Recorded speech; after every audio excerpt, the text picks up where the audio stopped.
Sure. Chuck is a pillar of conservation community in Central Oregon. He's been on the board of directors for East Cascades Audubon and the Oregon Birding Association. He's the regional field notes editor for the Oregon Birds magazine and field notes editor for the Calliope. He's the creator of the online Birding Oregon site guide and co-creator of the Central Oregon Bird Nests, Eggs, and Young website. He's been the ECAS project coordinator for the Green Ridge Hawk Watch and the Gray Flycatcher Nesting Survey, and he's helped establish the Winter Raptor surveys. He's a state coordinator for the North American Migration Count and manages the official bird checklists for all 36 of Oregon's counties. But first and foremost, Chuck is an educator. He's a retired teacher who has continued his career as a birding instructor. I first met Chuck on a Wednesday birding tour with Judy Meredith. He impressed me with his enthusiasm and desire to teach anyone who would listen. His birding skills were pretty impressive too. He pointed out a couple of pectoral sandpipers at the Redmond sewage ponds, and that was a first for me. So I'm going to turn it over to Chuck, who can tell you all you need to know about sparrows of Central Oregon. Oh, you're muted.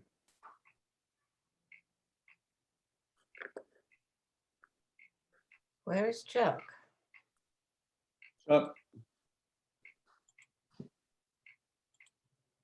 Chuck, you're muted too. There, it should work now, right? Great. Yeah. I'm working? Yes. Okay, good enough. Well, anyway, thank you, Gordon, for that nice introduction. I appreciate that. And welcome, everybody. I hope that you can come along with me today and find out a little bit about sparrows that you didn't know before. I'm sure there are people in Central Oregon that know more about sparrows than I do, but I'm the only one dumb enough to do the program. So you guys are stuck with me. I'll try to make it as entertaining as possible. I have some slides to show you and lots of pictures. I will tell you that we're going to have a question and answer session at the end. So what you might do is, as we're going along, you can either jot down questions, or you can just enter the questions in the chat room, and we can look at those at the end if you want to go through some of those. If you have a good memory, just hold on to them, and we can ask questions at the end. The other thing is, the ECAS has been doing a really nice job of recording these programs and then presenting them on the website, on their website. You have to scroll all the way down to the bottom, I think, in the center. But if you scroll all the way down to the bottom on the main page, you'll see where some of the past presentations are there. And I would imagine that Sherry will get that up in a few days and have that available. So if you want to watch it again, there's a lot of information here, so it's going to be hard for you to remember everything I say. And so if you want to watch it again or show some of your friends, that's where that will be. I'm going to go ahead and get my PowerPoint up here and see if this will work.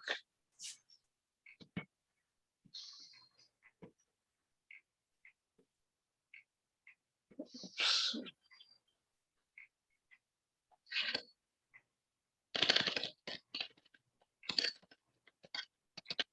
There we go. I hope that I'm talking and I hope you can hear me. I know most everybody's muted, but hopefully you'll be able to see this.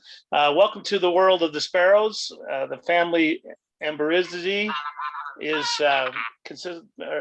contains all the sparrows and then the sparrow relatives. And we're going to keep it pretty simple. We're just going to be talking today about the sparrows that are found in Central Oregon on a regular basis. At the end, after we go through all the sparrows and talk about identification of all of our local sparrows, then we'll talk about some of the rare sparrows that we get here every once in a while. And then we'll also talk a little bit at the end about some species that aren't sparrows, but kind of look like sparrows that cause a little bit of confusion. And then if you're still around after that, I have a big quiz at the end, so we can do that for fun too. Pretty much I have an hour-long program for you. just on the identification of sparrows. If that's enough for you and you're done, you can check out anytime you want to. Just leave the meeting. But at the end, I'll offer that little quiz. If you're interested, you can stick around and do that. If you're tired, then you won't offend me if you just take off and go elsewhere. So let's get started then. So what's a sparrow? And sparrows turn out to be these little small drab perching birds that have conical bills or bills that are shaped like cones. And they feed on mostly seeds, but a little bit on invertebrates. The cone-shaped bills are really there to be able to crack heavy seed coats and hard seed casings to get into the good stuff inside the seeds. But they do in the summertime especially eat a little bit of insect material and other invertebrates. They're ground feeders, and that becomes really important because some of the other lookalikes are not ground feeders. They're tree feeders, and you can really tell a lot by whether a species is a sparrow or not, just by where it's feeding. If it feeds up on the high treetops, it's probably not going to be a sparrow. And most of them are migratory. A few are not, but most of them are migratory. So I just picked 3 sparrows down at the bottom down here. A lot of people don't realize that the dark-eyed junco on the left is a sparrow, but it is. It fits the description of the other sparrows, the description up above there. That'll be one that we talk about today. In the center is a golden crown sparrow, and on the right is a Lincoln sparrow. And I'll tell you how to identify all of these guys a little bit later on, one at a time. Before we get into the individual species, though, I would like to point out a couple things. And really, the main thing is I have a #1 rule in identifying sparrows that I try to force myself to do all the time. Sometimes I forget, but that #1 rule is the very first thing when a sparrow pops up is you need to check whether it is a streak-breasted sparrow or a plain-breasted sparrow. That will help you immensely. We get a lot of response with people when we talk about sparrows, and they go, "Oh, I can't do sparrows. I can't do it. It's too hard. It's too hard." Well, one of the things that really makes it easier is to get yourself in the practice of separating the sparrows into one of 2 groups. It just cuts down your possibilities rather dramatically. And you do that simply by looking to see if the sparrow has streaks on the breast or no streaks on the breast. On the left-hand side here, we have 4 species of sparrows that are pretty streaky in the breast: the Savannah sparrow, the song sparrow, Lincoln sparrow, and the fox sparrow. And that's a picture of a Savannah sparrow right down at the bottom below that list. And then over on the other side, we have the plain-breasted sparrows. We have the lark sparrow, the sagebrush sparrow, the chipping sparrow, brewer sparrow, and then the 3 crown sparrows: the white crown, golden crown, and white-throated sparrows. You'll notice that the first 2 on that list have asterisks next to their name. The lark sparrow has an asterisk because it has a plain breast, but it also has a black dot in the middle. And the streak-breasted sparrows, many of them, those streaks will coalesce into a black dot in the center of the breast. The plain-breasted sparrows don't have that, but there are 2 exceptions to that. Lark sparrow is a plain-breasted sparrow, has a plain white breast, but it has a black spot in the middle. And sagebrush sparrow is pretty much the same way. Sagebrush sparrow has a little bit of streaking in the throat, but it has no streaking on the breast. But it does also have a black spot in it. So that's why those 2 asterisks are there. Chipping sparrow, brewer sparrow, white crown sparrow, golden crown sparrow, and white-throated sparrow have plain, clean breasts without any stripes on them. So first thing you want to do when a sparrow pops up is you want to check out whether it's streaked or not streaked. That will narrow down your possibilities by quite a bit. So these are what I call the usual suspects. These are 15 of the most common sparrows that we have in Central Oregon, and the 15 that I'm going to be talking about today.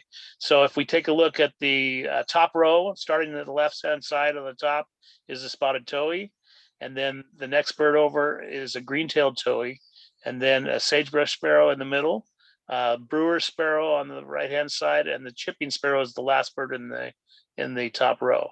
In the middle row is white crown sparrow, and then lark sparrow, and then golden crown sparrow, and then fox sparrow, and on the right-hand side is Lincoln sparrow.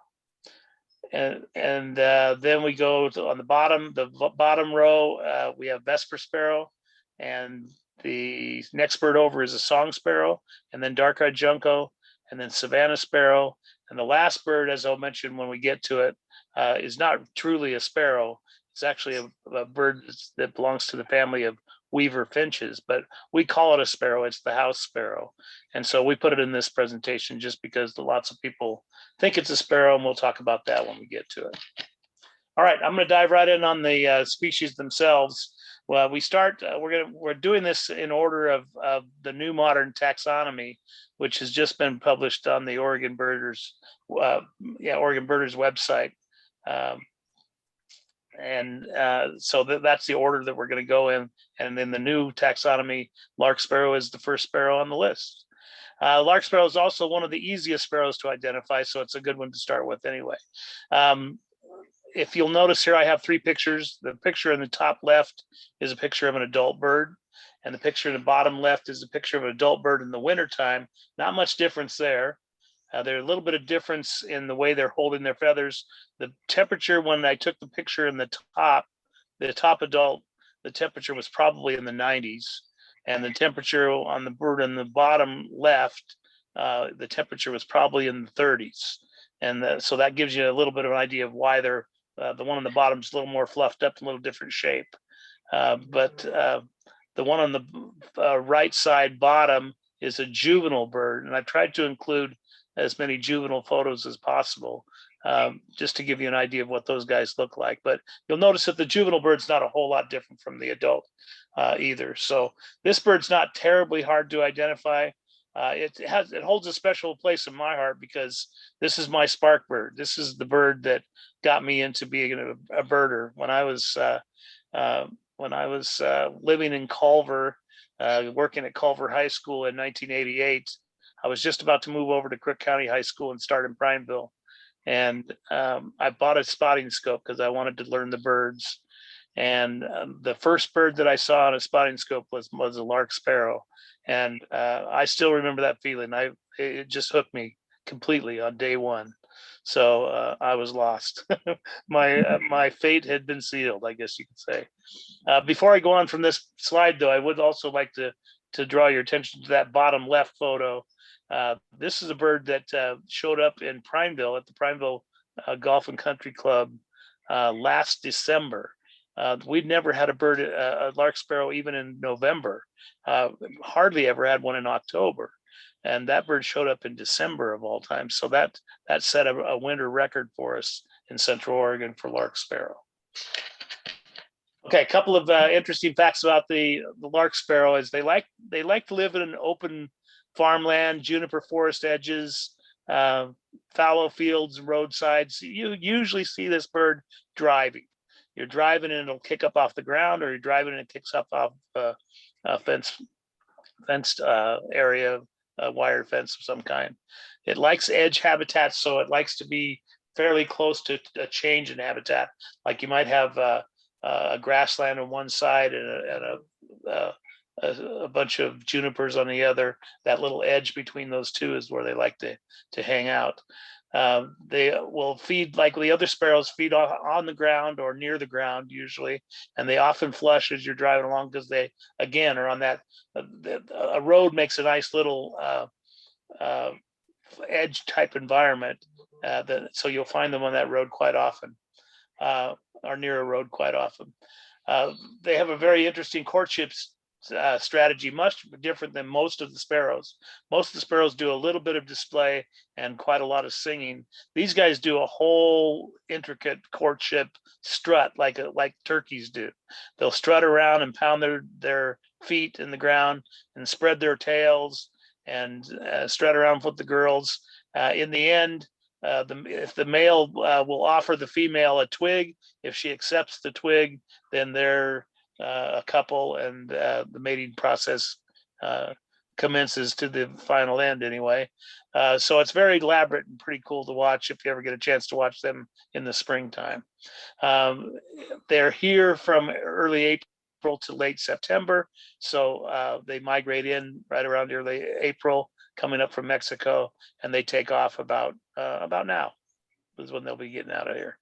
Unlike most passerines, they walk instead of hop. So they walk around like crows on the bottom on the ground. They're pretty well camouflaged, so you have to really look to see that. But another interesting characteristic of theirs is that they will sometimes use, not always, but sometimes use other birds' nests from last season and sort of remodel them and fix them up a little bit and use those things. That's a little bit unusual. Most birds like to build their own nests. All right, let's get down to the nuts and bolts of identification here. This slide is fairly typical of what I'll have for each of the species, and I would draw your attention to the characteristic or field mark that's in bright red, because what I wanted to do was point out the things that make this a lark sparrow that you want to look for. But really, on all of these sparrows, there's going to be one field mark in particular that you want to pay attention to. That way you don't have to memorize all of them every time. But if you memorize that one, that will help you a whole bunch. In this case, the field mark is the striking facial pattern. Nobody else, no other sparrow in Central Oregon has anything even close to as beautiful and striking as the facial pattern of the lark sparrow. So that's really its main field mark. There are other things that has a white stripe above the eye bordered by chestnut, and I mentioned that little black dot in the chest. It's a fairly good sized sparrow, and it has that big ear patch made of chestnut colored feathers that adds to its beauty. And then when you can't see any of that stuff when the bird flies up off the ground, 50 or 100 feet away from you. But what you can see when it flies up off the ground is that tail. It has a long tail with some fairly long or fairly extensive white on the tips of the tail, especially on the outer edges. And what that does is when this bird flies, it flashes that tail and it forms like two little triangles on the outer edges of the tail. And so you're driving along on a country road, you're looking for sparrows, and one flies up, or a little flock of them fly up, and they have these little white triangles on the outer edges of the tails. You're into some lark sparrows. Okay, so look for that striking facial pattern if they're perched, and look for that tail pattern if they're flying, and you'll be able to find yourself some lark sparrows. As far as where to look for these guys, they're not very common in Deschutes County. In fact, they're pretty rare in Deschutes County. They're more a grassland species out by Haystack Reservoir and the Crooked River National Grasslands. That's a really good place to look for them out there. Next bird is chipping sparrow.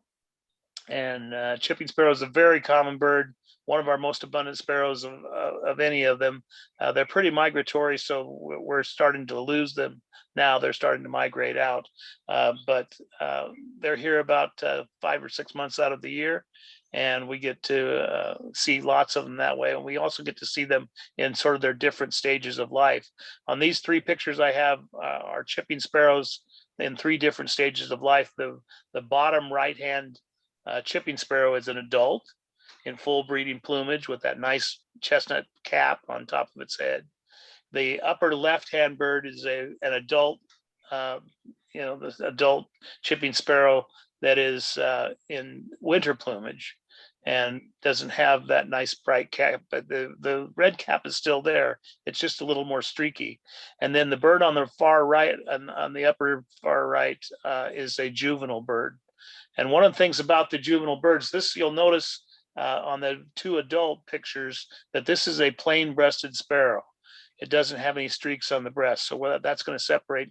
We're going to look at that first. But you also will notice that the juvenile has streaks, and almost all of the juvenile plain breasted sparrows have streaks. So that's something to know that will help you not get fooled, because there are other things we need to look at. I'll show you in just a second. To make this a chipping sparrow. An adult chipping sparrow, the males and females are the same, so you don't have to separate them. But an adult chipping sparrow is really not very hard to identify. It has that big red cap on it, and most people know that that big red cap means chipping sparrow. You can confuse it with a green-tailed towhee because it has a red cap as well, but green-tailed towhee has a green tail, and this guy does not. So I will draw your attention to one thing on the adult chipping sparrow at the bottom right. The one thing that people overlook is that there's a line that goes from about the ear straight through the eye and all the way to the bill. You can't see it too well on that picture, but you can see in the upper upper left-hand corner, you can see that line coming out of the eye. And then even on the juvenile, you can see the line all the way back from the ear, coming straight through the eye, all the way to the bill. That's going to become pretty crucial when we identify chipping sparrows in kind of odd plumages. Chipping sparrows, you find they're pretty much forest birds. Now, they do live in the juniper forest as well, so that's forest to them, but places that have to have trees or that have trees are preferred by them as far as habitat goes. They will move into different habitats after they're done breeding, so there are chipping sparrows all over the place right now. We have chipping sparrows in the riparian areas, out in the sage. There's chipping sparrows in the burns. There's chipping sparrows up in the forest, just about everywhere. They just expand out and try to find places where they can find food this time of year. As far as feeding goes, they're ground feeders as most of the sparrows, and they're pretty gregarious, so they will often come up off the ground as you're driving through the forest. A whole big flock of 50 of them often will come up, especially in the fall when the juveniles are out there. They're here basically from mid-April till early October, so they're about to get out of here. But like I said, if you're driving around Central Oregon now, you're going to be able to find chipping sparrows pretty easily.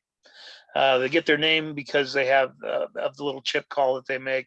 I don't actually find that all that useful. I wouldn't call them a chipping sparrow. I'd call them a red-capped sparrow or something like that, but that's me. Let's take a look at as far as identification goes. The main key here to look for in red is the rufous cap with no central stripe on it. There is a little bit of a beginning of a central stripe a white central stripe right at the base of the bill, but it peters out pretty quickly, and that solid red cap is there.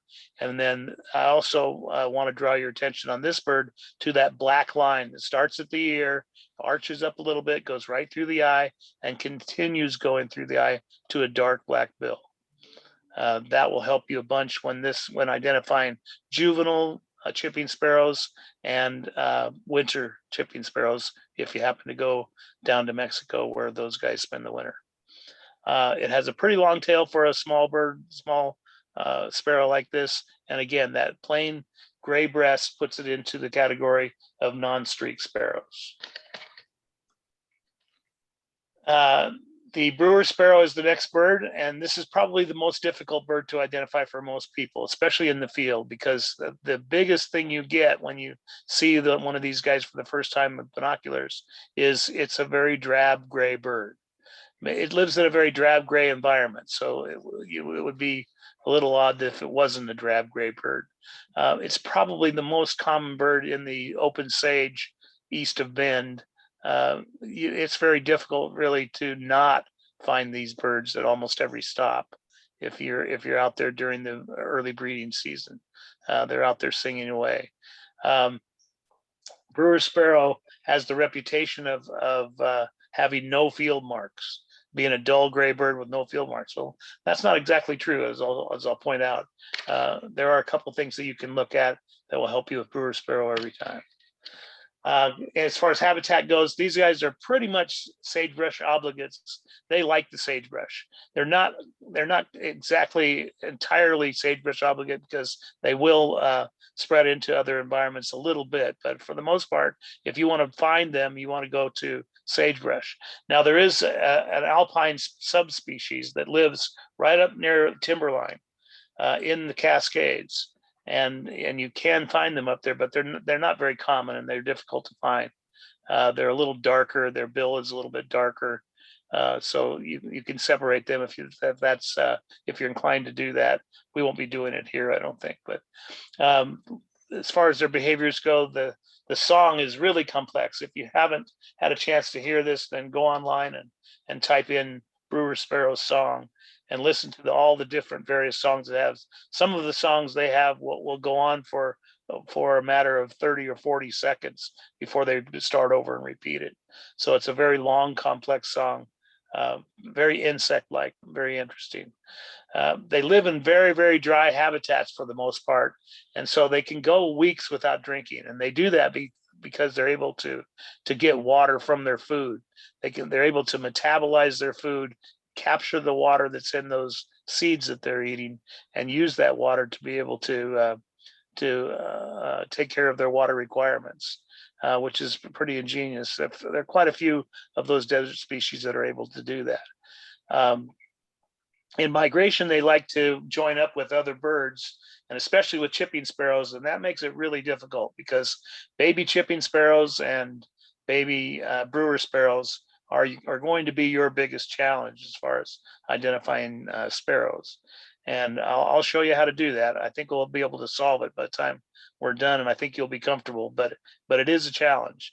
And this time of year, when I go into the riparian areas, eastern Crook County, down by North Shore Road off of Primeville Reservoir or something, place like that, we get a lot of brewers and a lot of chippers mixed together, and you have to be able to pull them apart, tell which one's which. As far as the factoids go, as I mentioned, it's a bird without a field mark, but that's not necessarily true. Maybe the most common bird in the sage steppe, I mentioned that before. Mentioned the timberline species and the dark bill on the timberline species. Good, we got all that covered. Here's brewer sparrow with some field marks to keep in mind. Interestingly, it's a very close relative of the chipping sparrow. Remember, the chipping sparrow has a dark line that goes all the way from the ear, all the way through the eye, and all the way to the bill. Well, see if you can find the little dark line right behind the eye. It says indistinct facial pattern. Just above that, there's a little dark line. Notice that line goes all the way to the eye and then stops. And if you look from the eye to the bill, there's a pale area there. And that's one of the things that we're going to use to be able to tell this bird from juvenile chipping sparrow, is that the chipping sparrow has a line that goes from the ear all the way through the eye ring. In fact, it breaks the eye ring up. This bird has a complete eye ring, which means it's not a chipping sparrow. It's a brewer sparrow because it has a complete eye ring that's not broken up by that line that continues on through. The line stops right at the eyeball there. I think the easiest field mark to help you identify it, though, is that speckled brown, streaky, kind of odd hairdo that it has, made up of dark streaking feathers mixed in with white feathers. It makes it look sort of salt and pepper. What it looks like to me is when I was growing up, maybe some of you can relate, my dad used to use Vitalis on his hair all the time. And then he'd run a coarse comb through it, so it would leave kind of lines in his hair. And that's what it looks to me when I see this bird in the field. It looks like he's combing his hair with Vitalis. You got to be kind of old to know that, but I think a few of us are old in here. A couple other things, no real dramatic facial pattern. All these birds, each individual bird's a little bit different, and some of them are really plain in the face. Some of them, this bird has a little bit of pattern in the face. Notice that the chest is plain gray, no streaking on it, so that puts us in the non-streaked birds, and it has a nice pale bill that we can use to help separate it from chipping sparrow, which has a darker bill. But again, long notched tail, it's a small bird, but so is chipping sparrow, so they're about the same size. The biggest thing is look for that kind of coarse comb through the hair kind of look, and then look for that line coming back from the ear that goes to a complete eye ring, and then that'll help you separate these guys. Okay, let's take a look at the biggest ID challenge that I'm going to talk about today, and that is juvenile chipping sparrows versus juvenile brewer sparrows. And let's take a look at the bird in the upper right-hand corner first. Find that little line that goes through the eye, and then ask yourself, does that line go all the way through the eye and continue on past the bill and break up that eye ring? And I think you have to answer that question with a yes, it does. Notice the bird that's on the bottom left. There's a line that comes from the ear and arches up and goes straight to the eye, but then it stops. It doesn't go through the eye ring, and it doesn't continue from the eye towards the bill. This is bottom left is brewer sparrow, juvenile. The upper right is chipping sparrow, juvenile. And just that line through the eye will help you immensely in identifying those birds. Takes a little bit of practice. I will tell you, remind you that these are plain-breasted sparrows, and notice that both of them have streaks on their breast. And you go, wait a minute, I thought they were plain-breasted. But remember, the plain-breasted sparrows, the juveniles, at least for the first 3 weeks that they have these feathers, are going to be very streaky. And you just need to know that the plain-breasted sparrows are going to be streaky for they have a little plumage called nuptial plumage that they just have just for a few weeks, and it causes them to be very, very streaky. You might be familiar with Townsend solitaire. Goes through a period when it looks dramatically different from the adult, but only for a few weeks. That's nuptial plumage as well, just to give a separate example, a different species. But anyway, this is the difference between juvenile chippers and juvenile brewers. Next species is the fox sparrow. The fox sparrow there are essentially 4 different kinds of fox sparrows in the United States. The 4 main kinds anyway. There are about 30 some different kinds, subspecies and all, but there are about 4 main kinds of fox sparrows, and there's been a lot of debate on whether they're going to split those things or not. We can talk about that in just a few minutes, but we're only going to concentrate on 2 of those subspecies because it's really the 2 that mean most to us. There is one subspecies that we have that nests here in the summertime up in the Cascades, a little bit in the Ochoco's, but not very much. It's very difficult to find in the Ochoco's, and that's the thick-billed fox sparrow, which is the upper left-hand fox sparrow with the gray head and the red wings and tail. And then the other subspecies that we have commonly here is the sooty fox sparrow, which is the one that's down at the bottom. And it's sort of a much darker bird all the way around with heavier streaks on the chest and that real yellow bill, lower mandible on the bill. So these are the 2 that we get most often. In the summertime, our fox sparrows usually look like the bird on the top. And in the wintertime, our fox sparrows look like the bird on the bottom. The 2 different subspecies, not the same bird, but they don't molt into each other or anything like that. But they just are not found. The one on the top migrates out, not found here in the wintertime. The one on the bottom nests north of here, not found here in the summertime. So you get 2 different fox sparrows throughout the year. I threw a picture of a juvenile over on the far right bottom, and that juvenile is a juvenile thick-billed fox sparrow that we took up at Whiskey Springs a couple of years ago, and it's a bird that is a little bit different looking from either of the other 2, but you kind of watch it for a while and you realize that it's that solid gray, same basic pattern as the upper left-hand bird, the thick-billed fox sparrow, and that's the juvenile thick-billed fox sparrow. As far as habitat goes, it's a little hard to talk about these because the 2 different subspecies live in different habitats for the most part. But basically, they like to, especially the thick-billed fox sparrow, likes dense mountain scrub, manzanita, ceanothus, that kind of stuff. In migration, you can find them just about anywhere, especially along residential areas or so like right in your yard, you find them quite often in migration, but also along riparian areas. Most streams, you can find those fox sparrows when they're migrating.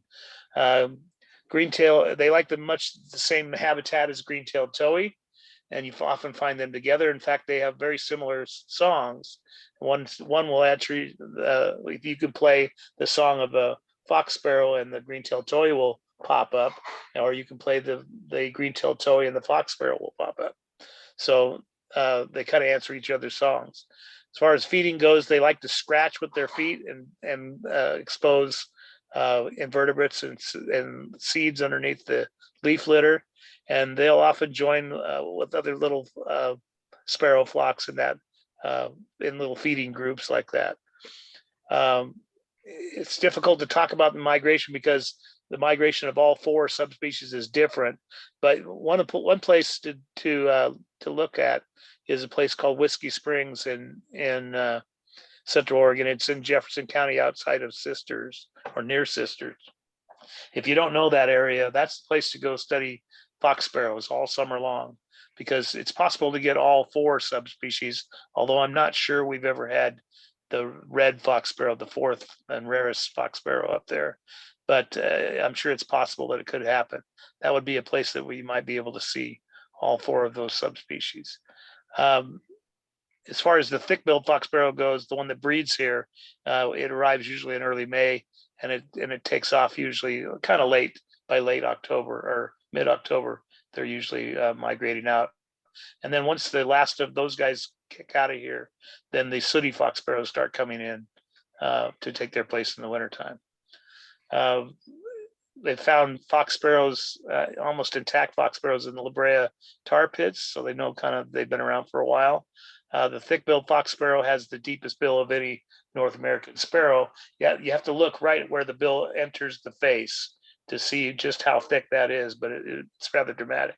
And then it says at the bottom of that factoid, a split alert, and that means that you should be notified that more than likely in the next 10 years they're going to split that fox sparrow into 4 different species and probably call them, oh, who knows? I never know what they're going to end up calling them, but it may be that none of them are called fox sparrows after that. But those four fox subspecies will maybe someday be regular species. This is the sooty fox sparrow, the one we have in the wintertime. I wanted to show you him. It's a good thing to start looking in a month or so underneath your feeders, because this bird will come through and migrating through and sometimes spend the whole winter in your yard just feeding at the bottom of your feeders. Much darker than the thick-billed fox sparrow. The streaks on the chest are much heavier, and they coalesce to a big old blotch of dark feathers right in the chest. Has that pale orangey bill to it. And the biggest thing, though, is that real dark chocolate all the way from the bill, all the way over the top of the crown, all the way down the back, just about the same color all the way. If you looked at, I think I can go back to the other one. Yeah, look at that thick-billed fox sparrow at the top there, how gray it is on the head. And look at how brown that guy is. So it's definitely pretty obvious that this is a little different bird. They're both considered fox sparrows, but they look rather dramatically different from each other for sure. Here's the thick-billed fox sparrow again. Now look at the base of that bill and see how thick that is compared to the tip. And so that's what gives this bird its name. Has heavy streaks, but not as heavy as sooty. And the head and back are gray, and the wings are brownish, kind of reddish brown. Okay, so one more time. The thick-billed nests in the Cascades in the summertime, and the sooty comes in the wintertime and replaces it down in the lowlands underneath your feeders. Here's all 4 of them. I put the initials for each bird, but the upper left-hand bird is a slate-colored fox sparrow. We don't get it that often, but occasionally we'll get it here. And then the upper one on the right, look at that thick base on that bird. That's the thick-billed fox sparrow. The one on the bottom left is that one that's real dark chocolate brown all the way across the back. That's the sooty fox sparrow. And then the most uncommon of all of them is the red fox sparrow, which is down at the bottom right. You can see why they call it the red fox sparrow. It's got a lot of reddish color to it. And that's the rarest of the 4 that we get. Again, they may split these into 4 different species relatively quickly. I won't spend a whole lot of time on the dark-eyed junco. There are a lot of different kinds of dark-eyed juncos around the country. There's a lot of diversity in this bird's background, but for the most part, we have one common dark-eyed junco here and one uncommon one, but I won't even mention the uncommon. The uncommon one is that dark gray one that's in the bottom right of your picture, called the slate-colored junco. That's not the far bottom right, by the way. The one just above it and left of that is a slate-colored junco. And we do get it on occasion. About 1 out of every maybe 2 or 3 or 100 juncos are slate-colored, but it's not really common enough for us to mess with here. Not too important. They're all called dark-eyed juncos, but different subspecies, and they're rather dramatic looking, some of them. We're going to spend our time just on the Oregon version of this. And we're not going to spend a whole lot of time on it either, because most people, it's such a common bird. Most people have no trouble identifying the dark-eyed junco. People call it the snowbird because it comes in the wintertime and sits under your feeder by the dozens, and everyone gets pretty familiar with dark-eyed juncos pretty quickly. What you may not be familiar with is the bird in the upper left, which is the baby dark-eyed junco. And remember, I mentioned that nuptial plumage that you have for a few weeks right after you come out, right after you leave the nest. And that's what this bird looks like. Again, another clear-breasted sparrow that's streak-breasted when it's in its nuptial plumage, when it's a baby. And that's a good example of it. You see that picture up there. Can be a little bit confusing when you see that guy in the forest, because it looks like a streak-breasted sparrow, but it's not. It's just a baby dark-eyed junco. Just about any forest that we have has dark-eyed juncos, including the juniper forests. In the wintertime, it likes to go out into open country like fields and hedgerows and your feeders and collect seeds. It's very gregarious. There are lots of big flocks in the wintertime of sometimes even over 100 birds in a flock. They like to mix in with other birds, especially the crown sparrows. White crown and golden crown sparrows will often have their accompanying dark-eyed juncos. As I mentioned, they're often called snowbirds. It's probably one of the most common birds we have in all of North America. Estimated 630 million birds, which is a pretty good number. And some of them are migratory, some of them are not migratory. Some of our birds that we get come from in the wintertime come from up north, but some of their birds that we get in the wintertime just come from the Cascades or the Ochocos, and they just come down slope. And somebody did a study on the birds that are migratory versus the ones that are not particularly migratory, and found that the ones that migrate have longer wings, which would make sense. They have to fly longer distances than the ones that have that are non-migratory. Here's a slide that shows us the key marks that we're looking for to identify this bird. Again, it's not very hard.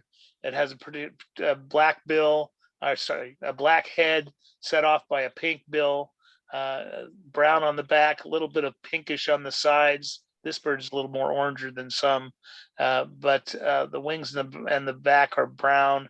And the biggest thing, or one of the biggest things, is that white tail, or the white feathers on the outer part of the tail. You'll notice that some birds have lots of white in the tail, but this bird, the entire outer tail feather is white, and so is the other one on the other side. And when he flashes that thing when he flies, then that white outer tail feather makes it really easy to identify juncos even from a distance. Next bird is Savannah sparrow. And finally, we get to a streak-breasted sparrow. So that's the first thing that we'll notice about this guy. He's got streaks on the breast. Both birds that are pictured, you can see that quite easily. There's a lot of variability with this bird, and people really concentrate on that yellow mark above the eye that you can see on the bird on the right. And that's great because most of them have that. But notice the bird that's upper left. This is a young bird. But some birds, even when they get to be a little older, don't have a whole lot of yellow on them. There's a lot of diversity, a lot of variation in this species. So just know that not every Savannah sparrow has that yellow marking above or next to the eye there, through the eye sometimes in the case of this bird on the right, but sometimes it's just a little yellow spot right in front of the eye. Likes to live in fields and meadows and marshlands, tundra. I saw this bird. It was the most common bird when I was walking in the tundra 100 miles north of Fairbanks a few years ago. Dorothy and I went up there and couldn't believe it. We went all the way up there, and the only bird we could find was Savannah sparrow. But they're just in all kinds of habitats. If you go, we had a similar experience when we were walking around in the grasslands of the Great Plains. The most common bird was Savannah sparrow. So it's very abundant, very common. It's a bird you need to learn because it's a little bit hard to see because of its behaviors. Its behaviors make it difficult to find sometimes, but they're so abundant that you are going to run into them. They feed on invertebrates and winter seeds like most of the birds. they practice philopatry, which is site fidelity, which means that they like to come back to the same place to nest year in and year out. And that has led to their isolation. So if they come to the same place and breed all the time, you're not going to spread your genes around very much. And what that ends up doing is causing a whole bunch of little isolated pockets of variation, a little bit different in each one of those pockets. And all over North America, these pockets exist. So there's a lot of variation from birds that live up in the tundra to birds that live down in the Great Plains to birds that live in Florida. And so there's all kinds of, actually, I'm not sure there are any birds that live in Florida, scratch that. But anyway, their migration starts in March and they come here, nest in the summertime. They usually kick out by right about this time of year, about the 1st of October. They're also in addition to showing lots of site fidelity, they also practice polygamy, which sounds like polygamy, but it's polygamy is where you have one male with many females, and so you get kind of a male with a little harem of females. And he will watch over that harem, and that means that most of the males don't get to breed. And that makes for an interesting reproductive system. They're almost continent wide in their distribution. Interestingly enough, they're not particularly common in the Southeast, in Georgia and Florida, as I mentioned before, but they were named by Wilson for Savannah, Georgia, not because they're a savanna species that loves savanna grasses, even though that's what they are. They were actually named after Savannah, Georgia, because that's where they were discovered the first time. There is a subspecies called the Ipswich subspecies that is found in Nova Scotia, which is another 50% bigger. So it looks like an entirely different bird. Markings are a little bit the same, a little bit darker, but interesting that it would be so much bigger in size. There's our Savannah sparrows, and we talk about the things to look for. First of all, we have a streak-breasted sparrow on the left here. That sparrow has a pretty clean mustache most of the time. That sort of pale mustache that comes from the bill down at about a 45-degree angle down to the throat. And then it has that streak-breasted I mentioned before. It has a short tail that's notched. It's already a small bird with a short tail, which makes it one of our smallest looking sparrows. It also has a habit of running around like a mouse on the ground. It often will fly just a short distance, land on the ground, and then run around. So you can see them actually scurrying through the bundles of grasses or the bushes as they're kind of running ahead of you as you look for them. The main field mark to look for is that yellow dot in front of the eye, which may extend it all the way across the top of the eye in some species, some individuals. Notice these two guys in the yellow on the eye, much different. Every one of those Savannah sparrows is going to be a little different from the other one. So you have to know that variability is there. But most of them have a little bit of yellow there. If they don't, then you have to go by that mustache, streak breast, small size, short tail, nice little notch in the tail, and then you can pull out a Savannah sparrow there. We're going to go into the crown sparrows. And again, I'm going to go through them fairly quickly because we're going a little bit long here. Actually, we're not too bad, but let's talk about the golden crown sparrow first. The golden crown sparrow is not as common as its cousin, the white crown sparrow, but relatively abundant. We get them every year in fairly decent numbers in the wintertime. As you can see, by the bird that's in the bottom left-hand corner there, that bird's an adult. It has a nice little golden crown set off by two black stripes on a gray head. That bird's not hard to identify.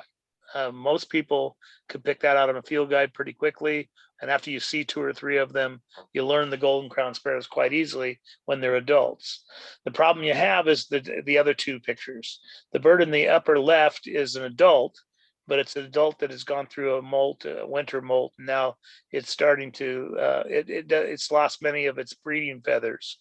And now it's really just kind of a nondescript kind of plain-breasted sparrow with a little kind of smudge of yellow on the top of the head, not the bright yellow as the bird that's at the bottom. And then the bird on the right bottom is a juvenile, and the juvenile has even less yellow on it, but that yellow is still there. And I was trying to think when I was preparing this slide if I've ever seen a juvenile golden crowned sparrow without any yellow on it. I don't think I ever have. There's always a little bit there. Sometimes you really have to look, but there's always a little bit of yellow there, and that's right on the crown there for the golden crowned sparrows. These are winter visitors, and they occupy weedy fence rows and frequently visit your feeders like the other crowned sparrows that we'll talk about. They like to eat seeds. They like to be with other sparrows, so you're going to find them in mixed flocks. They get here about mid-September. They don't nest here, but they get here about mid-September, and they stay all the way into mid-May, which is unusual for most of our sparrows that spend the winter. They kick out. Most of our birds don't stay till mid-May, the ones that winter here.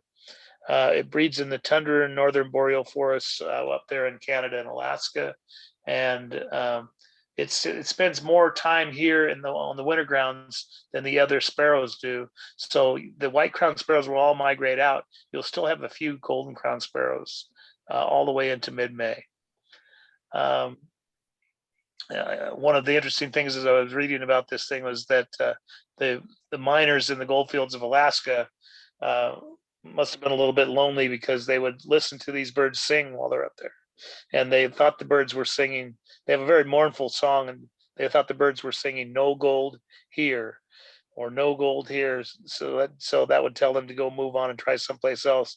Or some of them thought they were saying "I'm so tired," and so they began calling them Weary Willie, as the little birds that are singing "I'm so tired."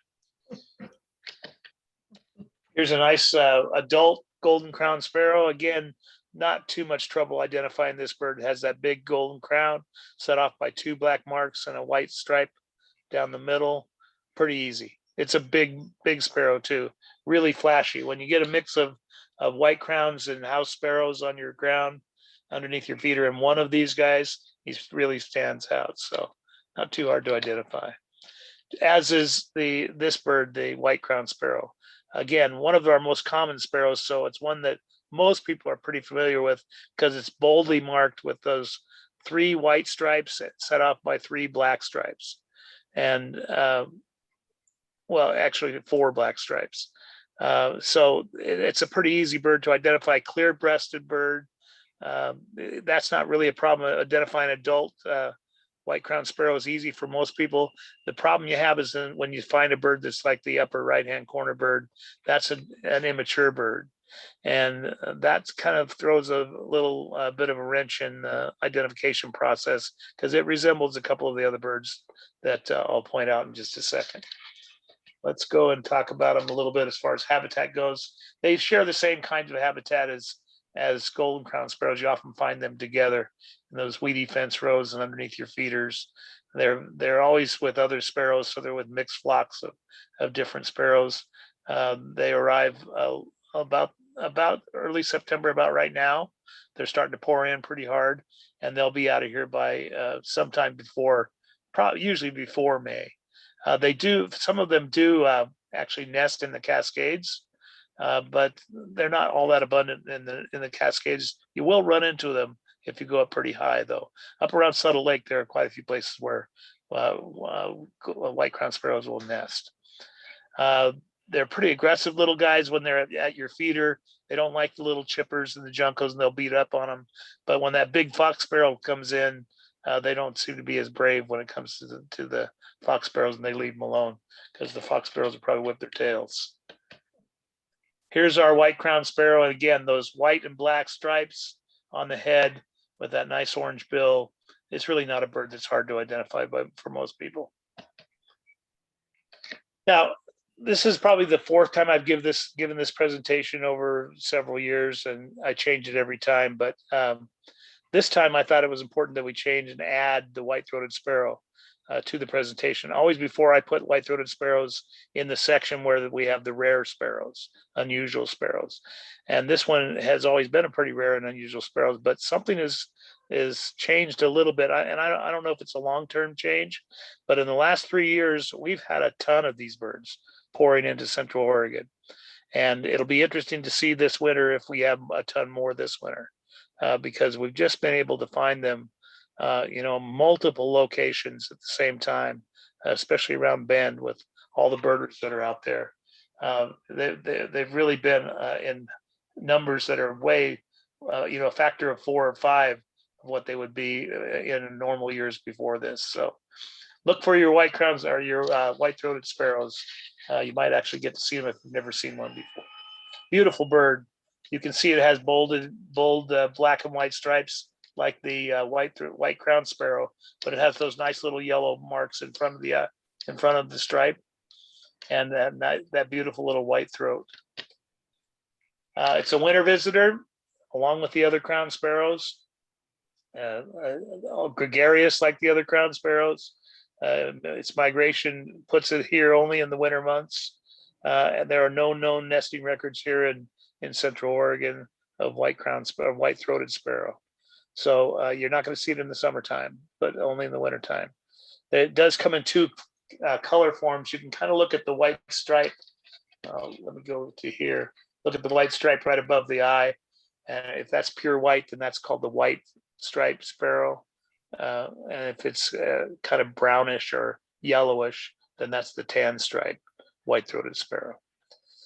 Here, really all you need are 2 field marks to identify this guy. It looks like a white crown sparrow, but it has a yellow patch right there above the eye and forward on the head, and it has a nice white throat that sets off and gives it its name and sets off the rest of that gray front. Has a little bit more streaking than most of our white crown sparrows or golden crown sparrows, but that's not important. Look for that yellow dot and that white throat, and you've got yourself a white-throated sparrow. Next bird is sagebrush sparrow, and the sagebrush sparrow is a little bit hard to find because it's not particularly abundant. It is a bird that has some of the largest territory of any sparrow in North America. It may be more than an acre in size. For a little bird like that, that's a big territory. But it's also not very, as I mentioned, not very abundant. So it's a little hard to find. You can go out into the big sage areas east of Bend, and you might be able to find this bird, but you might not too, because it's just not particularly widespread. But that's the habitat it likes. It's called sagebrush sparrow because it likes the sagebrush. Here I have 2 adult birds. The upper right-hand bird is an adult. The lower left-hand bird is also an adult. These were taken both. The upper right-hand bird was taken in Powell Butte in some juniper area, sagebrush area, and the lower left-hand picture was taken out on the Milliken Road that connects Prineville to Highway 20. The Burns Highway. The bird that's in the upper left is a juvenile sagebrush sparrow. It has the same general color and pattern as the adults, but just a muted form, which is pretty typical of juvenile plumage. Not completely sagebrush obligate, but mostly. It likes sagebrush for the most part. And it likes areas that have sagebrush with open sandy areas because it spends most of its time on the ground, running around like a mouse or a lizard, chasing its food on the ground. And that's a problem east of Bend because more and more cheatgrass has invaded that particular kind of habitat, and it's filling in all of the open sandy areas with grass, and it's kind of running the sagebrush sparrows out. So we're concerned that will affect their population overall. And cheatgrass eradication would be great, but nobody's been able to figure it out so far, I don't think. As I mentioned, big territories. They arrive in March, fairly early on in March, so when the weather's still pretty chilly, and they get out of here about right now. They mix in with other sparrows during migration, some, Most of the time they're running around on the ground with their tail cocked up like a road runner. When the pairs arrive, they've already chosen their mate for the season. They do that either on the wintering grounds before they leave or during migration as they're coming up. So they don't do a lot of singing. So that's one of the reasons why they're hard to find out in the desert. They do sing, but they don't do a lot of singing. And so because they don't really need to, they can set up some territories with their singing, but they don't need to catch a mate by singing. So they sing less than the other birds. So it makes another reason why they're hard to find. They often have two broods, which we think would make their populations be larger, but it's hard to make a living out there in the desert for sure. And this bird has been split and lumped. If you don't know what that means, it means that when you split a species, you split it into two species. When you lump, you take two species and lump them together into one species. All this is done typically these days because of genetics, DNA information. But in 2013, this bird was split into two species. One, it used to be called the sage sparrow. Now the two species are called the sagebrush sparrow and the bell sparrow. And bell sparrow nests along the coastal chaparral of Southern California. Is where it's confided, so we don't get bell sparrow here in Oregon. And then the last thing is that they show a lot of sight fidelity like some of the other sparrows, which causes them to have some variation problems as well. Here's our sagebrush sparrow. A couple things to look for in bright red up there, the pale gray head that looks like a helmet. It looks like they've got a Nazi helmet on or some kind of a full helmet anyway that comes all the way in the back. Full gray helmet has a nice white eye ring, has a nice little white spot right in front of the eye. But really, when you see this bird from a distance out there, what you really look for is that helmeted gray helmet look that it has. The tail is often raised and cocked, and it has a little black spot on it. It's a plain-breasted sparrow, but it does have a little black spot on it, and a nice little kind of faint dark stripe on the throat there that sets off a dark stripe right below the eye. That's the sagebrush sparrow. We're getting close to the end if you're getting antsy. We have just a couple more here. Vesper sparrow is one of the hard birds that people find difficult to identify. Hopefully I can help you with this, but I'll just tell you, it's kind of a dull sparrow with a lot of variation, and it can be a little difficult to identify, even for those of us that practice a lot. It's found out in the open grassy areas. It likes to have a grassy component. So wherever you can find, some grasslands with actual grass, that's a pretty good place to go look for these guys. In migration, we get them from early April to early October. So that's their period of time that we have them in the summertime. It scratches on the ground like a fox sparrow, so it hops back and forth trying to get grasses and other leaf litter moved off to the side so they can find what's underneath it to eat. And they nest on the ground, usually in little clumps of grass. They like to colonize right after a fire because they're grass lovers, and grass is one of the first things to come in. We used to have a lot of farming practices where people would just raise natural grasses and cut them. And so Vesper sparrows really took advantage of that kind of habitat. But now farmers rarely do that. They have specialized grasses that they grow and they spray them and make sure they don't have any insects or anything. So those farming practices have hurt the population of Vesper sparrows across the continent. Here are a couple of examples. I took these pictures of this particular bird maybe a month ago over in the Crooked River National Grasslands by Haystack Reservoir.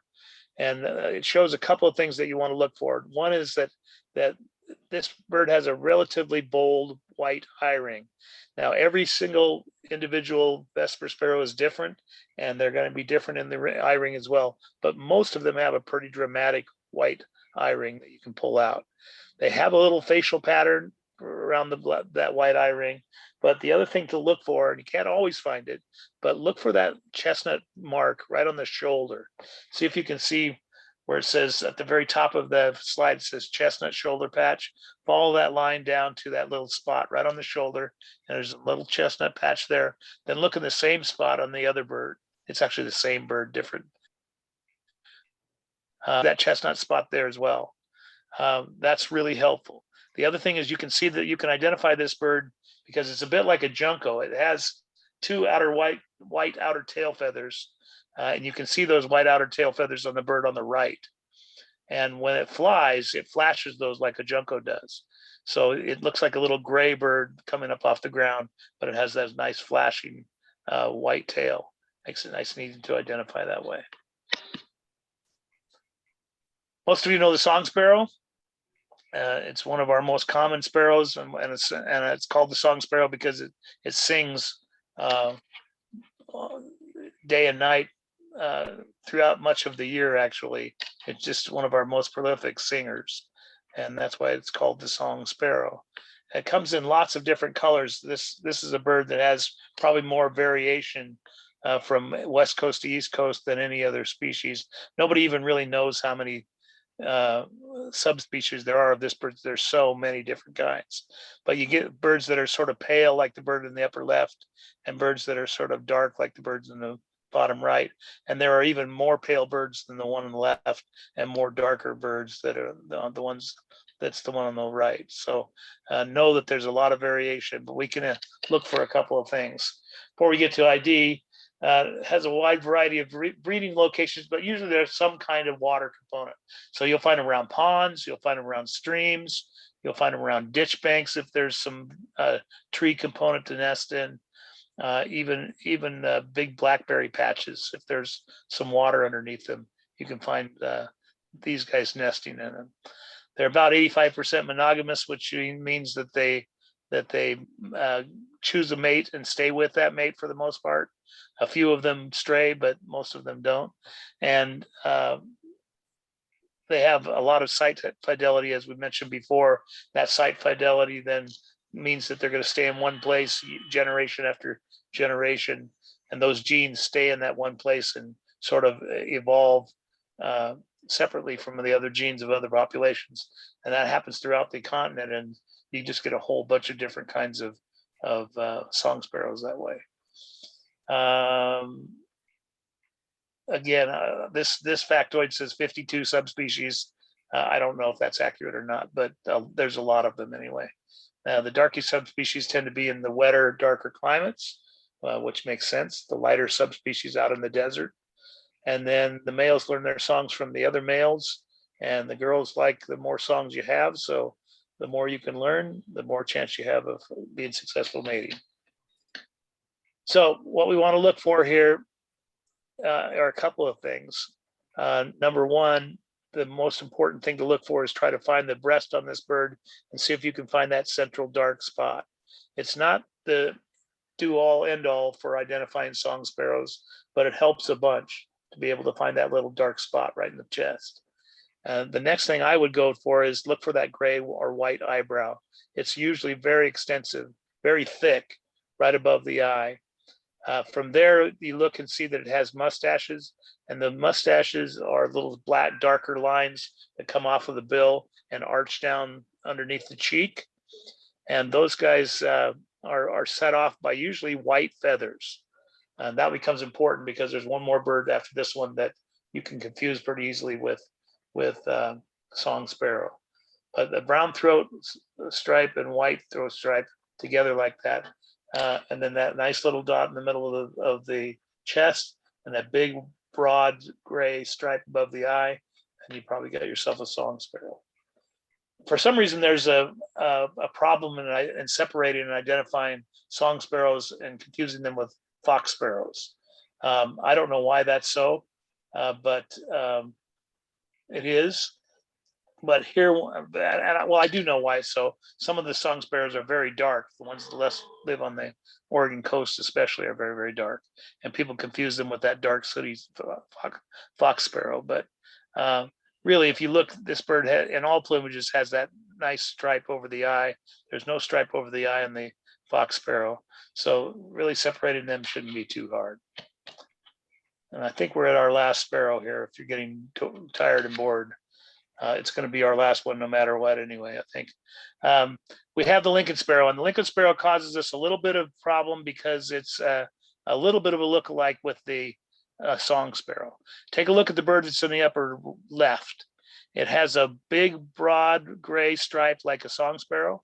It has mustaches, sort of like a song sparrow.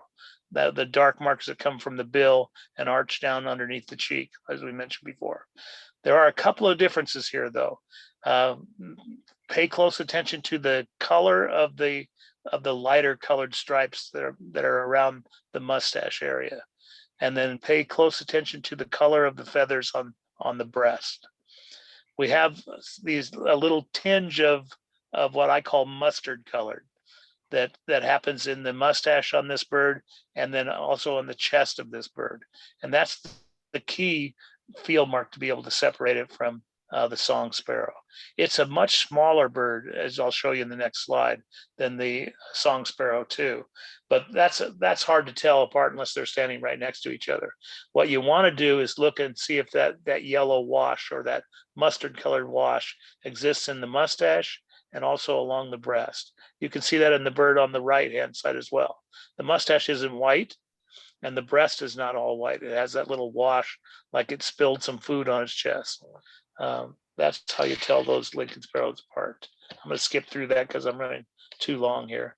Here's very quickly is a Lincoln sparrow with that mustard wash on the mustache, and then also the mustard wash on the breast. Here they are side by side, Lincoln sparrow on the left and song sparrow on the right. See that yellow wash through the chest there on the bird on the left? That makes it Lincoln sparrow. I'm not going to go through the towhees very much because we're running late here and I've gone too long. I often do that. I yak too much. The spotted towhee is a bird that's not too difficult to identify. I will draw your attention to the bottom right. That shows you a juvenile, which looks rather dramatically different from the adults. And can be really confusing when you see it the first time.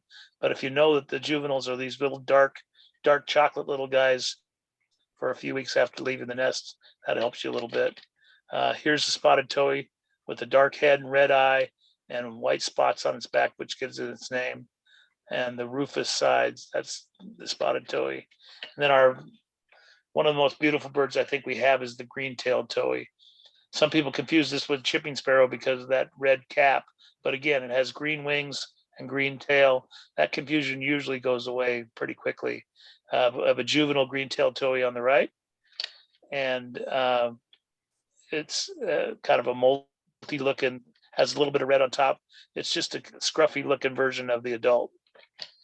And I'm going to go through that thing too. And again, rufous cap, green on the wings and tail, white throat. You shouldn't have too much trouble identifying that bird. And our last sparrow is the house sparrow. And the house sparrow is not really a sparrow, it's a weaver finch. It's imported from Europe and Asia and Africa, where it has a lot of relatives that are very similar to it. But we call it a sparrow, so I threw it into this thing. Most of you can identify house sparrows because they're so ubiquitous and so abundant. So that's good. What I'm going to do is I think, Gordon, maybe you can help me. I haven't very much. We're probably over an hour, aren't we? I don't know where Yeah, we're a little more than an hour. Yeah.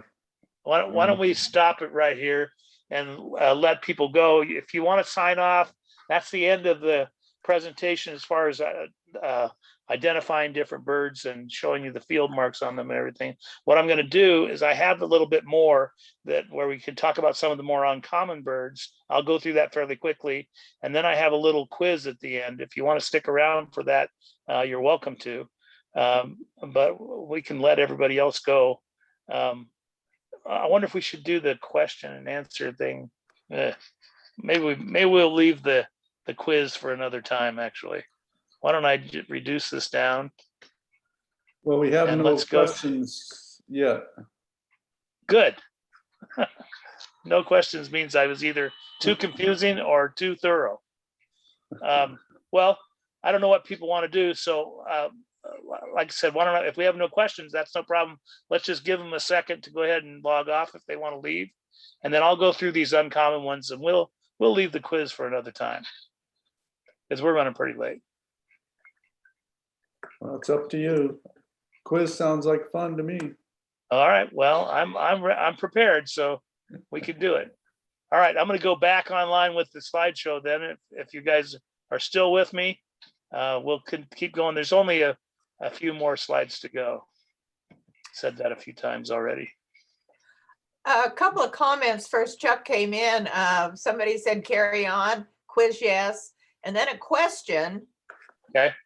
And that's from Annis, and I don't know if you want to take it from her yet or not. So, Yeah, go ahead and let's do it right now, or we're kind of waiting for us. okay, What's the Annis question? Henson, wherever you are, Annis, unmute yourself and ask. Chuck, Yes. I took this this photo that's now on my screen there, where my name is.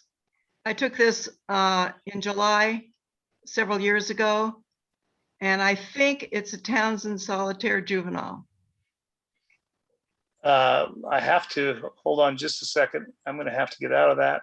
Do I see your screen anywhere? I'm right next to you Um, at the top. next to Sherry on mine.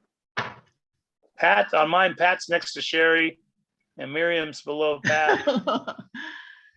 So it might not be. Can anybody else see? I'm Sherry, to the can you left see of that? Sherry. Yeah. Oh, on I the can see that. top row. I can see that. Hold on, see if I can get it Okay. bigger. I don't know how to make it bigger though. I don't either. On my little laptop here, I don't know that I can see that bird well enough. Annis, can you maybe email that to me or something? Sure. I can certainly- I'll send I it can to certainly you. tell you what it is then. That Thanks. would be good. And all of you guys, if you're here and you want to ask questions about sparrows, if you have a pencil or a good memory, my email is cgates326@gmail.com. And you guys are more than welcome to ask any questions about any birds, really. I enjoy doing that. I get to answer questions and identify pictures almost every day, which is real fun for me. So if I do it right. All right, I'm going to go back to, if I can find, there we are. I'm going to go back to my screen share and go back to here and go to there. Okay, we should be back onto the PowerPoint now.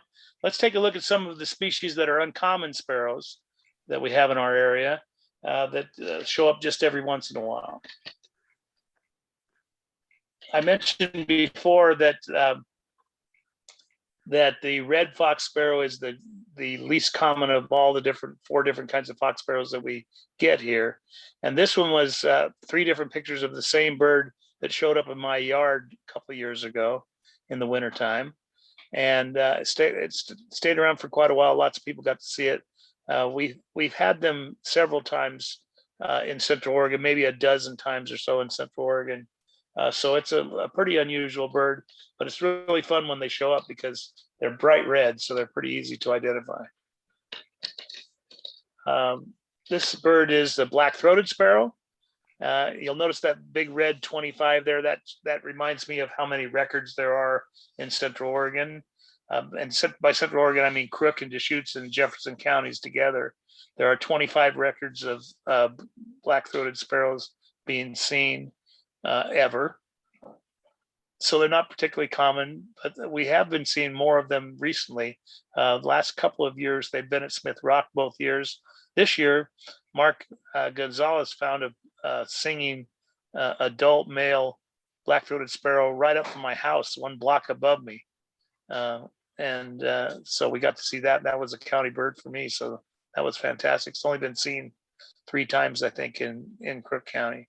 Most of the birds are in Deschutes County that we find. But 25 records over the last 50 or 60 or 70 years, that's not very many. That makes it a pretty rare bird. This is the tree sparrow. By the way, identifying this bird, it's not particularly hard because it's much more dramatically black and white on the face than any of the other birds that we come in contact with.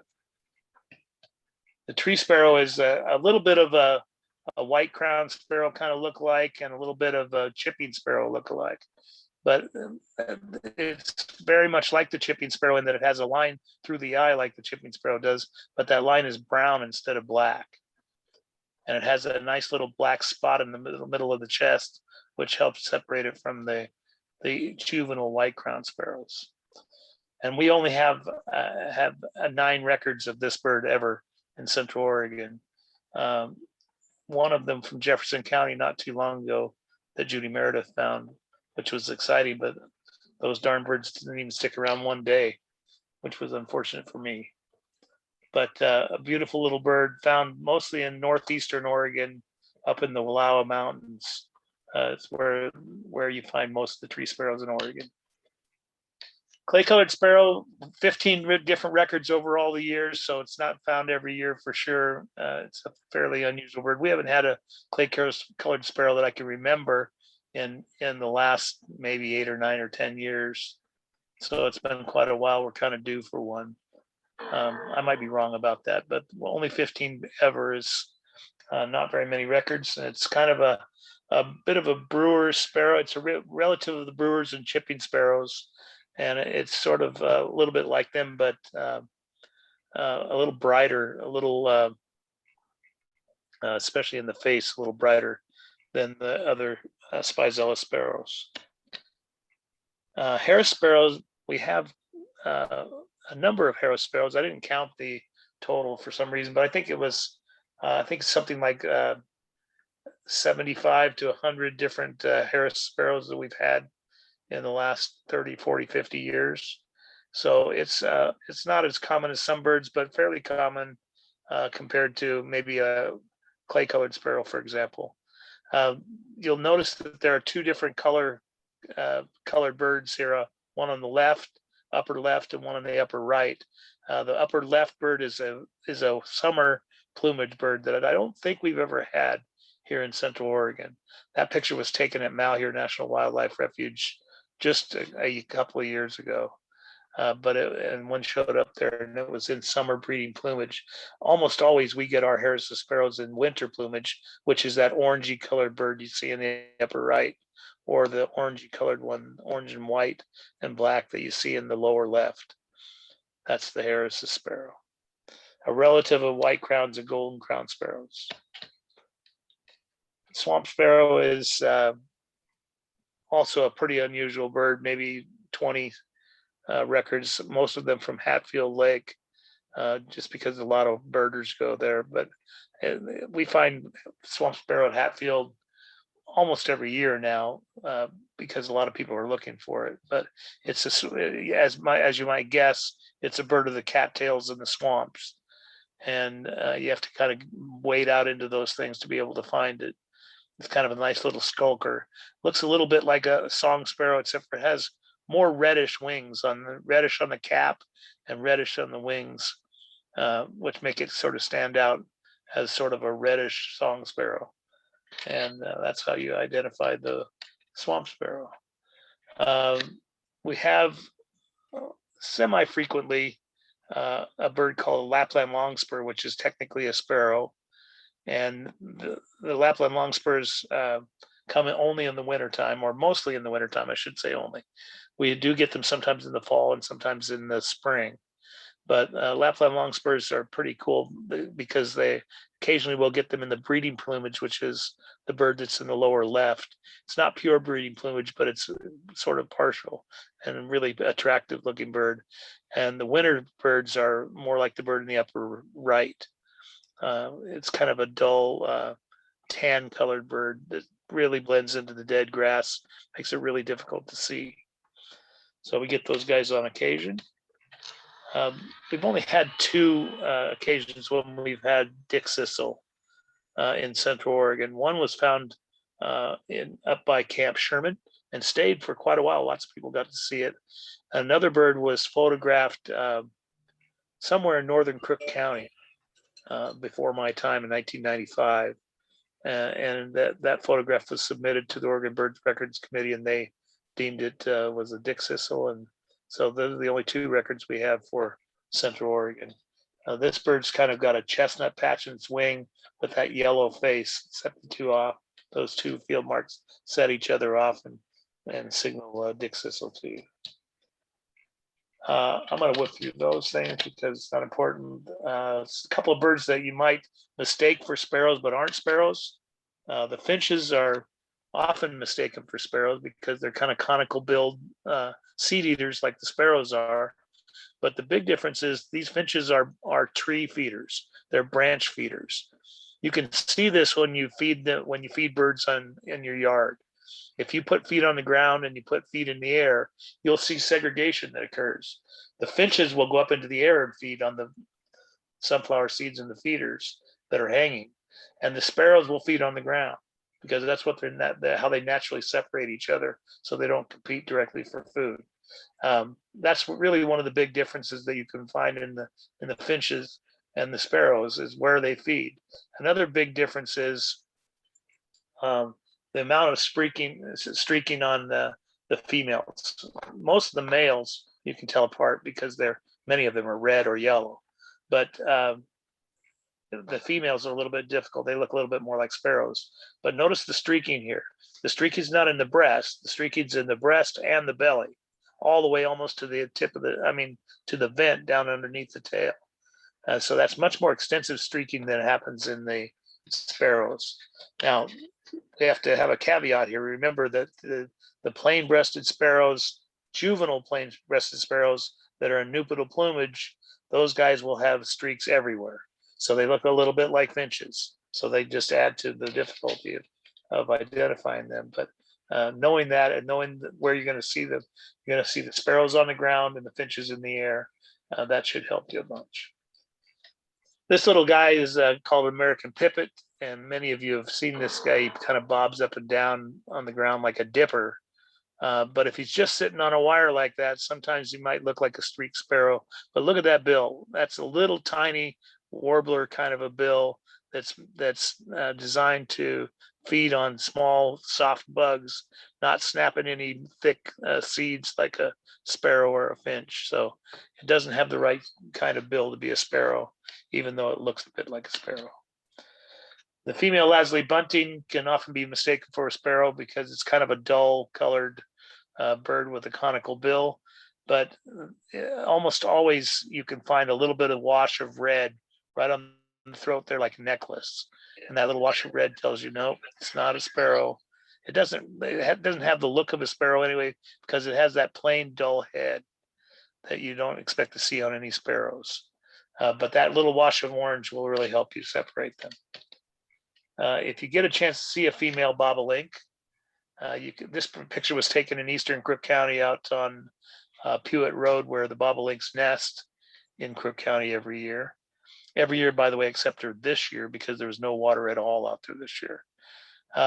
But anyway, they're little sort of streaky birds that look quite a bit like sparrows. They have a sparrow-like bill. They're actually related to blackbirds, not sparrows, but they look a lot like sparrows. They're smaller than most blackbirds. Their bill is kind of robust like that.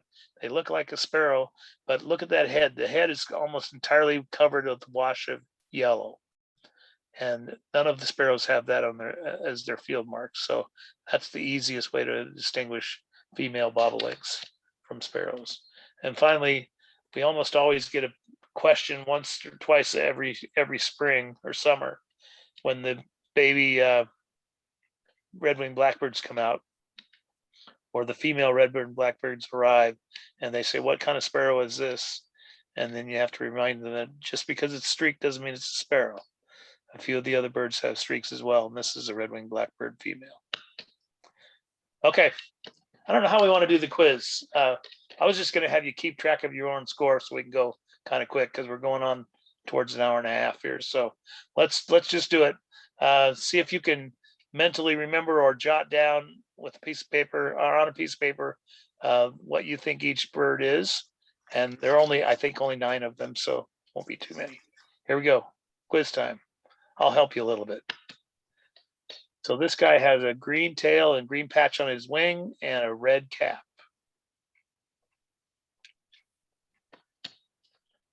This one has more boldly patterned black on its face than any other sparrow. And that black goes all the way down into its throat.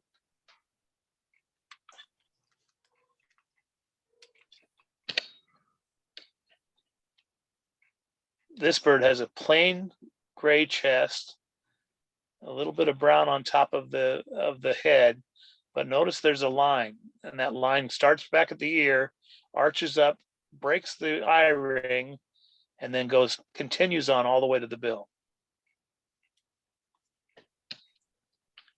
Here's a little bird with a real short tail and runs around like it's a mouse on the ground, and it has that little yellow patch right above the eye.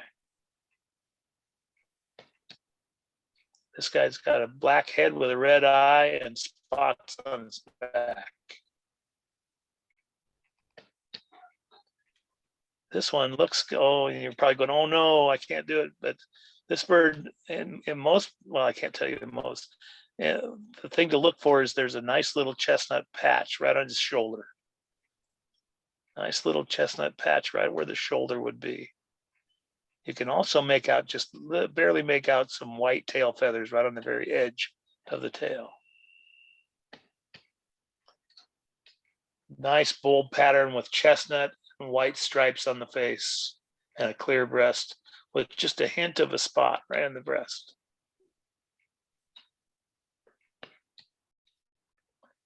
This is a little bit cheating because this is one of our rare birds, but maybe you can remember what it is. I call it the Halloween bird because it's orange, black, and white, like Halloween, and it shows up around Halloween. A little hint is its two relatives are on either side of it. That helps you. This is an immature bird.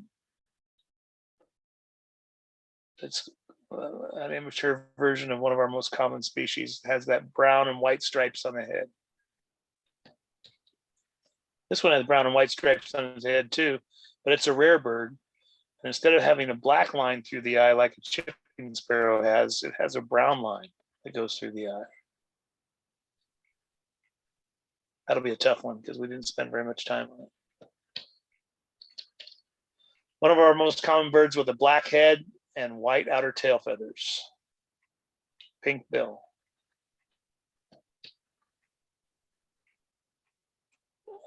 This bird has a gray helmet. It's a brown bird with gray helmet, white chin, white stripe above the eye, set off by some black markings around the face.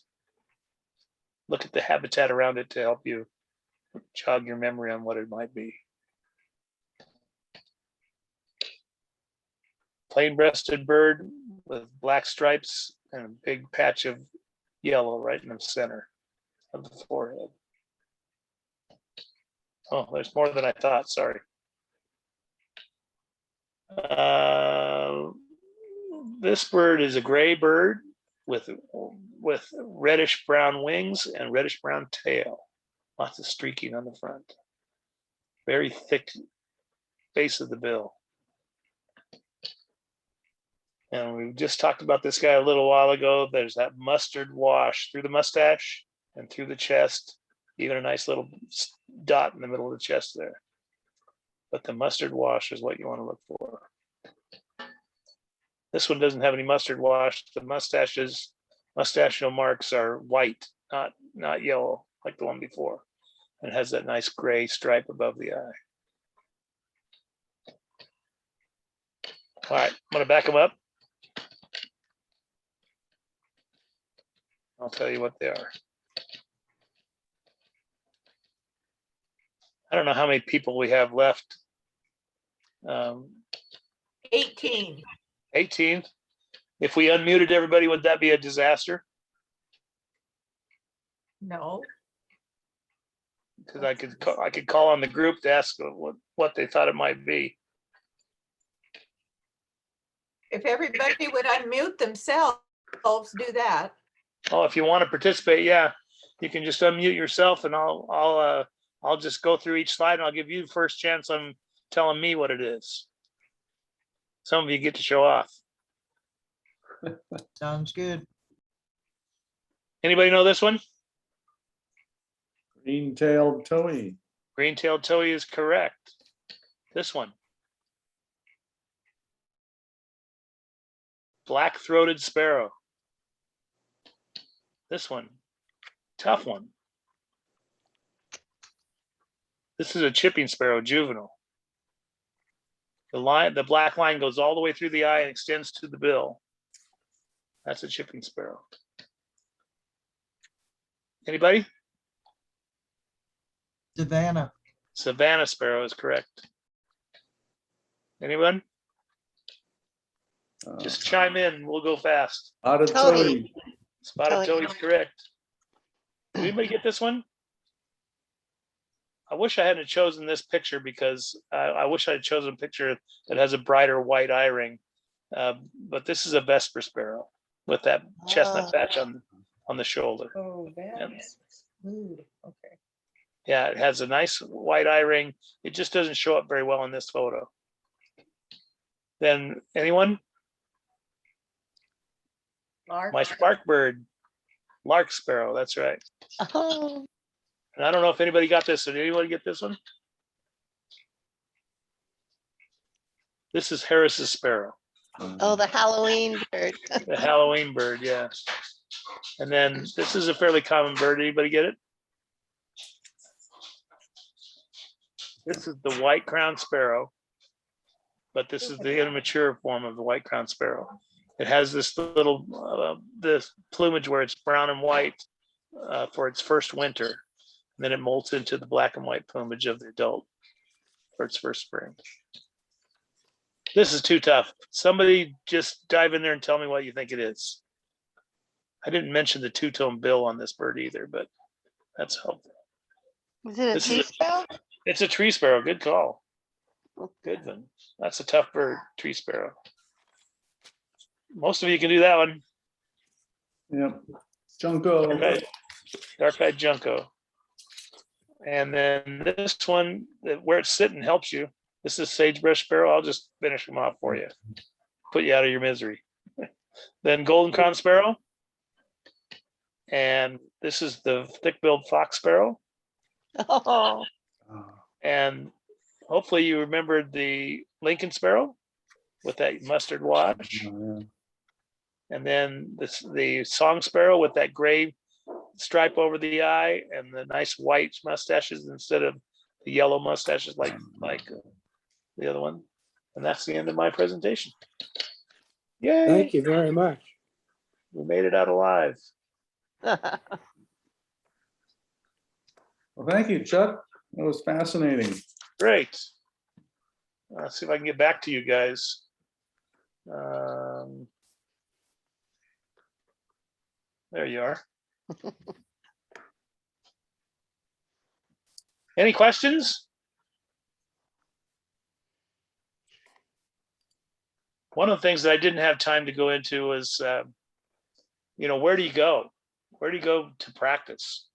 And we're really pretty lucky because you guys that live in Bend are a little bit farther away than I am here in Powell Butte, but it's only about a 30-minute drive for me to get to the Crooked River National Grasslands out by Smith Rock. From about Smith Rock to Madras, there's a big grassland out there, and it's a wonderful place for sparrows and to go out and practice with them and learn the different kinds. And you can find almost all of them out there. So that's a great place to go.